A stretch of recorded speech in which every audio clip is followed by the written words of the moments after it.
suis congolais, hein, donc quand on te disait que tu habitais les berges de l'Enfoua, enfin tu habitais l'Enfoua, c'était presque une injure, quoi. C'était pour dire que tu es dans un bidonville.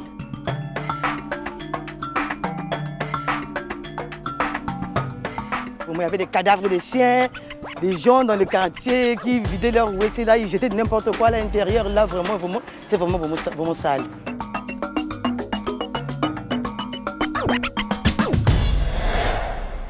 Quand je parle de Madoukou, les gens connaissent Madoukou. Donc c'est quelque chose pour le Congo qui est une révolution.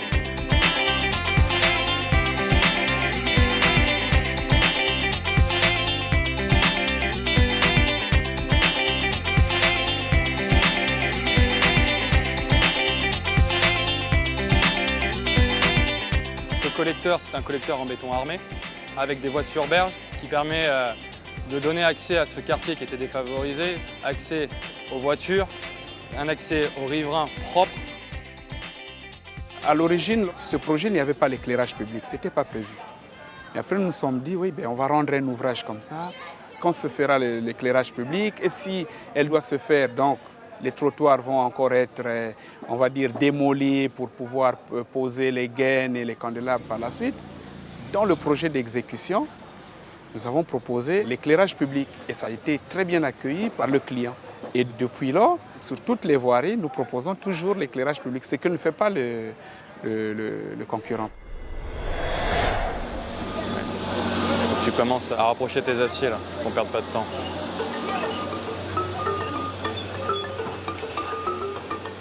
Avant la construction de l'ouvrage, il était question d'évacuer d'abord les déchets parce qu'il y avait 1,50 m environ d'ordures. Donc ces ordures, quand on a interrogé l'administration, personne ne savait où est-ce qu'il fallait les déposer.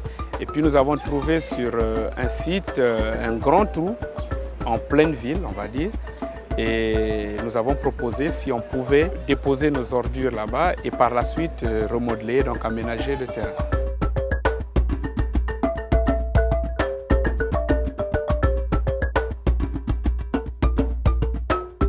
Ce chantier, on a eu beaucoup de contraintes d'un point de vue technique, c'est-à-dire qu'on travaille dans un milieu aquatique. Quand on travaille dans la saison des pluies, il faut pouvoir dévier ces eaux, donc il faut tous les jours trouver des solutions. Mais quand on dévie des eaux, c'est pour pouvoir travailler au sec. Mais quand on travaille au sec, il faut pouvoir aussi protéger les maisons des riverains. Il n'y a pas beaucoup d'entreprises, à mon avis, au Congo qui sont capables de réaliser ça, parce qu'il faut du matériel, il faut de l'organisation, il faut de la préfabrication. Si on avait pris la décision de couler en place, on n'aurait pas pu le faire. Là, on a arrêté là. Non, avant. Il devait s'arrêter là-bas. Maintenant, on va le faire arriver jusqu'ici. Juste ici, ça va? On va essayer de le ramener jusqu'ici. Ça va qu'on est On va essayer, ouais, pour éviter que ça soit inondé ici. Quand il pleuvait, ici, là, vous pouvez prendre la pirogue. La pluie de 2008, l'eau s'est arrivée juste ici, là, à ce niveau-là. Pour passer, ils sont obligés de mettre un peu... Vous voyez. Ils ont été très compréhensifs avec nous. Parce que dès qu'on leur soumettait quelque chose, en tout cas, nous, le service s'admettait à tout ce qu'on leur proposait.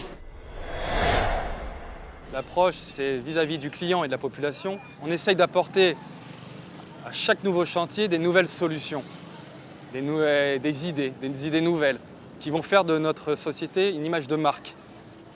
On saura que quand on passe sur ce chantier, c'est un chantier SGEC. On peut se balader dans tout Brazzaville, tous nos chantiers sont spécifiques.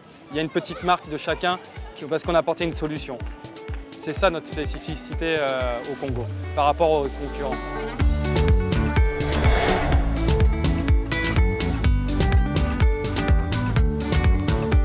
Ce chantier, à mon avis, va devenir une référence pour notre société parce que c'est des choses qui n'avaient jamais été exécutées encore au Congo.